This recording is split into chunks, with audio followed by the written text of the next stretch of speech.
please speak as you might to a young child or a golden retriever. It's an unfair game. They're schemers. Schemers trying to control their little worlds. The rich get richer, that's the law of the land. It's just money. Blasphemy! This is madness!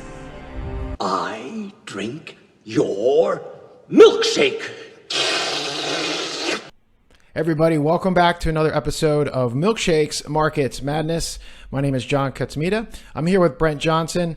We welcome all those new to the show, encourage you to visit milkshakespod.com to help you make a little more sense of our name. The dollar milkshake theory is an idea that Brent came up with to explain some of what goes on in the global financial system, because a lot of people actually have it a bit misinterpreted is probably perhaps the best way of putting it. And speaking of misinterpretation, I don't think anyone got this week right. So we did an earlier episode, and at that point, I can't even get my story straight, Brent. Things are moving so quick, but I believe the big story was Credit Suisse, this merger between Credit Suisse and UBS. Shortly thereafter, all eyes were on the Fed and the FOMC. They announced a rate hike despite all of the deposit outflows that we've been seeing from banks into money market funds. Basically, there's this argument: is it a liquidity crisis? Is it a solvency crisis? And perhaps it's just people finally realizing that they can get 4% risk-free while they're getting 0% in a risky bank. And so some of that escalated and then cooled down, because this was probably going back now a week. The Fed came out with BTFP, Bank Term Funding Program, which allowed banks to post this collateral that they were marking to as a hold to maturity asset. And if they actually sold that mark to market to raise capital, they would take a big loss. And so the Fed said, hey, park it with us. We'll give you par 100% so that you have the cash to satisfy depositors. Now, here we are post rate hike. It was only a 0.25% hike, but there's a lot of debate if the Fed was stoking the flames of everything I just described. And here we are on a Friday. We have some issues with Deutsche Bank and Yellen, who just a day ago said that they would not be guaranteeing depositors, and a couple months ago said there would never in her lifetime be another crisis. Basically called an emergency crisis roundtable to figure out what the heck is going on. So Brent, tell me and tell us what the heck is going on. Well, to kind of continue with some previous themes that we've talked about, we have a lot of madness, and the market just continues to go violently sideways. I mean, we're basically right now where we were a week ago. Like you said, we came in on Monday morning. Credit Suisse had been, kind of a shotgun marriage with the UBS over the weekend. A lot of that was trying to get figured out. Some bond holders got put to zero, while some of the equity holders got saved, and that's become a big deal. So markets were down dramatically on Monday. They rallied by the close. And the part of the reason they rallied was there was some. It wasn't exactly said, but it was, kind of implied that, well, they were working on a thing where they would, backstop all deposits at banks. On Wednesday, we have the FOMC meeting, and they raise, but they changed the language to say that they see no further rate hikes. It's going to be data dependent. They kind of walked back the forward guidance of more data rate hikes. They didn't say there wouldn't be, but they didn't explicitly say there would be. Initially, the market kind of took that as a pivot or dovish, however you want to describe that. And the market was up fairly big on Wednesday.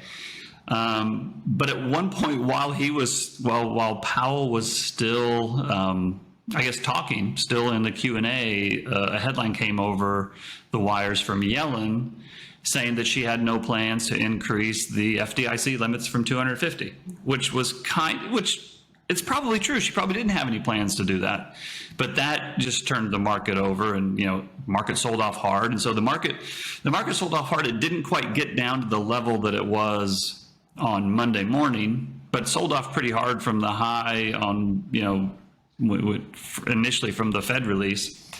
And so in the last couple of days, we saw it was down and then it was up, and then again today, this morning, it was down and it closed up. But it's basically right where it was a week ago. And so it's part of the reason I think it closed up today was this meeting that you referenced, Janet Yellen, with the, getting a crisis meeting together with all the different bank supervisors and regulators. And I think it's the market kind of front running some kind of expected QE / bailout / easy money policy. And my thing that we discussed this a week ago was, even if that is the case, the hole that they're trying to fill is enormous. And we don't know how we know that they're going to try to fill it. We don't know if it's going to be big enough. We don't know if it's going to be quick enough. And so I'm not even sure if they do say it's QE, that's a positive thing. Could be, but I'm not ready to say that it is. So, this is just a way of summarizing this, another one of these crazy weeks where, we don't really have any answers yet. I think the volatility is going to continue. The NASDAQ is now up on the month. The NASDAQ was at its highest point, I think, a couple of days ago. I don't think that this is sustainable. I think this, I've been saying this all year. We're kind of starting to get into this volatility, but nothing has really broke yet. And that's kind of the amazing thing to me, is despite, I shouldn't say nothing has broke. A few of the banks have broke, but there hasn't been widespread contagion yet. It's starting. You can kind of see it starting. But so far, the market is hanging on. The market has been incredibly resilient. And, that's kind of where we're at.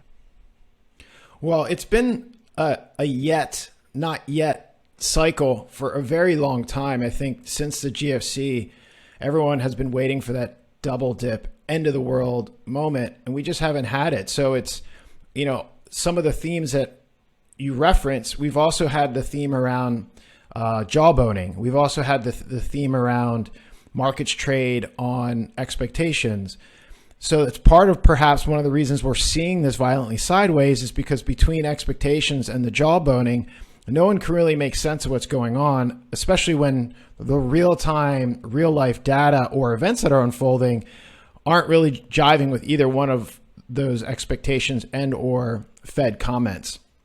And so speaking of, you have, for a while now, it's been really hard to see where, the markets continually front run this potential that the Fed breaks something and then they respond with more liquidity. And it's been really hard in that environment to imagine what actually ends up breaking, because nobody's being conservative. Everyone's just trying to be a step ahead of the Fed. And so it is one of those things that feels like it's that last grain of sand that creates the avalanche. Another theme that we've talked about, where finally everyone runs and exits. But for now, everyone thinks it's going to be kind of just this little bit of a bump in the road. The Fed's going to come out, do more QE, more than what some would consider the BTFP to be. And everyone's going to watch their risk assets go to the moon.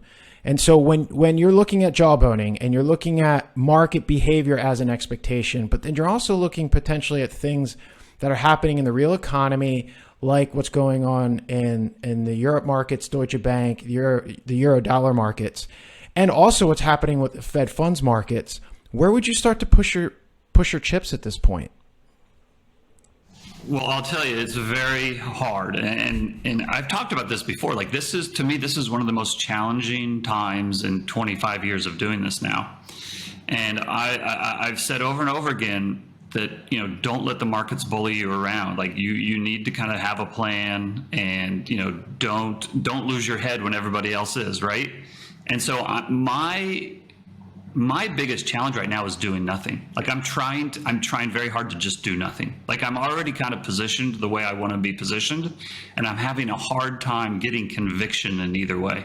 If we have a huge market sell-off, I'm going to be okay. I'm positioned for it. If the market grinds higher and takes off, I will make money. I won't make as much money as if I was levered long, but I'll make money. And it's funny, I have a friend he's probably the best money manager I know. And I may have mentioned this guy before, but I talk to him every Friday morning. And he kind of leans bullish and kind of tends to think everything's going to work out. And I kind of tend to lean bearish and kind of think we're going to have all these problems. But we're both positioned pretty much the same way. And we typically don't disagree on too much. Sometimes we do. But it's funny because today, again, we said, with knowing what's out there, and what is out there right now is a global banking system, systemic potential problem. Now, we don't know for sure it's going to become a problem, but that is the issue, and it's global and it's systemic. And when you have that It's in that type of an environment where just really, really bad things can happen.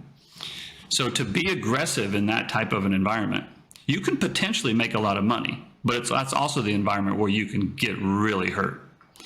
And so we were talking this morning, and we were both saying that, we're kind of neutrally positioned. And that's frustrating, because if you're in this business, you want to make money, right? It's like being a poker player. The best poker players in the world play less than 20% of the hands. The bad poker players, the reason they're bad poker players is they play 50% of the hands. They play even when they don't have the cards. And what makes the best poker players is they have discipline, and they're willing to sit there and watch hands that they could bet on go by because they don't have the goods. They could play, but they don't have the odds in their favor. And so what's going on with me right now is, and I'll admit it's frustrating. I'm the first to say that, I'm always the guy saying, keep your head, don't get frustrated, it's hard. It's hard to remain neutral. It's hard to remain, it's hard to not get frustrated, especially when you see these things going on. And this is where I would bring back in, my narrative. And I think sometimes narratives get a bad rap. And they can, if you jump from one narrative to another, they can. But when I'm talking about a narrative, I'm talking about your own narrative. And I think people have to figure out their own style of investing. They have to figure out their own framework for investing. And then they can craft a narrative around it that fits their style. And what I mean by that is, whether or not the whole milkshake theory ends up being right, I don't know. I think it will be, but I don't know. But what it has allowed me to do is have a framework to view all of this stuff in. And so I've already thought about all these different kinds of things as part of my framework. So when I see the headline pump up, I don't have to jump at that headline. And as an example, when the Z and Putin headline pops up, oh, we're going to trade everything and you want, I don't have to rush and get out of dollars, right? And then when the other headline pops up that Yellen's maybe going to backstop all the banks, oh, I have to go buy equities. Right? The great thing about having a framework and having your own process is you don't have to trade the headlines. So you have to follow them. It's good to read them. It's take them into consideration. But if I have a guy that I correspond with, and every time a headline, he emails me the headline, and he'll be like this, and this, and I always kind of have to walk him out and say, listen, don't get too upset about a headline, and don't get too excited about a headline. Take it, in and analyze it. But you've got to come up with a long-term, medium-term thesis that most of your assets are in. And then if you want to trade a little bit on the headlines, or when you think you see an opportunity, that's fine. But don't be swinging your whole portfolio back and forth based on a headline. And I think having a framework or having a narrative, however you want to define that, is very important if you don't want to get caught up in jumping from one headline to another. And that's a great little drive-by or flyby on a theme we've had as well, which is the whole clickbait, chasing this one hyperbole after the other. Now, one of my favorite, I don't know who said it at this point, but one of my favorite lines is, when it comes to these types of macro conversations in the dollar milkshake theory, is the dollar is our currency, but your problem. And so now we're in this situation, and you've highlighted a lot recently that if you think the US is bad, wait till Europe really starts to, catch fire because of the negative bond yields that they were trading, et cetera. So do you think, obviously there's still this deposit outflow issue, but do you think when a meeting such as this is called by Janet Yellen, is this a day late to the fact the markets and the news feeds put her foot in her mouth with this comment that they weren't going to backstop deposits above 250? Or do you think this is a response to what's going on in the CDS markets for Deutsche Bank? Do you think she is, and as a group, I've always said I feel like none of these people are making decisions in a vacuum, it's coordinated, but do you think this meeting is more about the US, or is this trying to kind of calm a global systemic issue? Well, I think it's a little bit of both. And I don't think that she just held this in a vacuum. I think, and I don't necessarily think they called it just because stocks sold off the other day either. Clearly when she made the comment, the market started to sell off. They don't necessarily want to see that. But again, I don't think that the Fed minds that stocks are down a little bit. But what they don't want is a systemic crisis. They don't want the whole system to come down. Right. And with everything that was already going on with, Silicon Valley Bank and with Credit Suisse, they probably didn't need her at that point in time to make a comment that she, if she just would have said nothing, it would have been better than to answer the way that she did. And so what I think they're doing is I think they are now just trying to come up with, I think they're trying to develop their own framework, right? How do we deal with this when it comes? So that they don't have to jump from headline to headline either. The problem is there is really no way to solve this. I mean, this is the problem with taking rates low and then taking rates negative, is there's almost no escape. And I will say, of all the mistakes that the Fed has made, the fact that they did not take rates negative is a huge blessing, a relative blessing to the United States, because negative rates are a prison you cannot escape from. You will blow up the banking system, and you'll see that that's happening now. And that's the other thing. I think that we have talked about this before, but if we haven't, I'm going to address it again now, is a lot of people have said, oh, great, look at these geniuses at the Fed. They raised rates, made the dollar strong. They thought they were going to blow up their enemies. They thought they were going to blow up Russia, and instead they ended up blowing up themselves. Okay, there is some truth to that. This is a problem for the U.S. banking system. But the idea that this started in the United States is completely wrong. Last September, actually last summer, the Bank of China, the PBOC, had to aggressively ease monetary policy in order to keep their economy going. In September, the Bank of England, the Bank of Japan, and the ECB all had to intervene in their sovereign markets and their currency markets to keep them from crashing, to keep their systems from coming down. So the idea that this started in the U.S. and the rest of the world is fine is completely wrong. It started overseas, and now it is coming home. And this is an issue that the central banks are going to have to try to cooperate together to figure out a solution. The problem is, whereas we did this last time in COVID, we were kind of facing a globally systemic event, and everybody was kind of working together. That's not the case anymore. The world is more bifurcated now. It's more, less cooperation. We've got these problems between the United States and Russia, the United States and China, and sides are being drawn. And I don't think that, the Western central banks will be as quickly to help the non-ally countries as they were before. And in the last week, you saw. We mentioned this a little bit on Monday. On Sunday night, they announced they were opening up swap lines again with all these countries.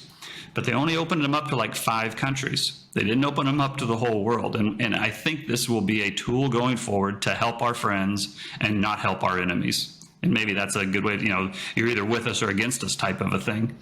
I'm not saying that's the right way to go about it. I'm just saying I think that's what they're doing.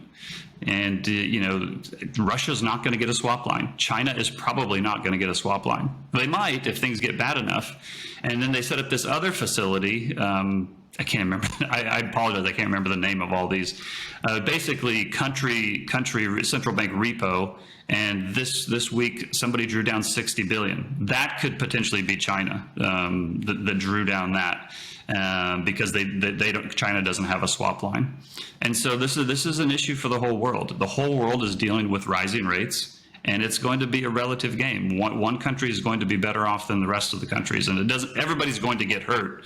But I think that's what Yellen is trying to deal with. I think she's trying to figure out how do we come at this so that we seem like we are in control. First of all, they're not in control, but they need to at least have the appearance that they're in control.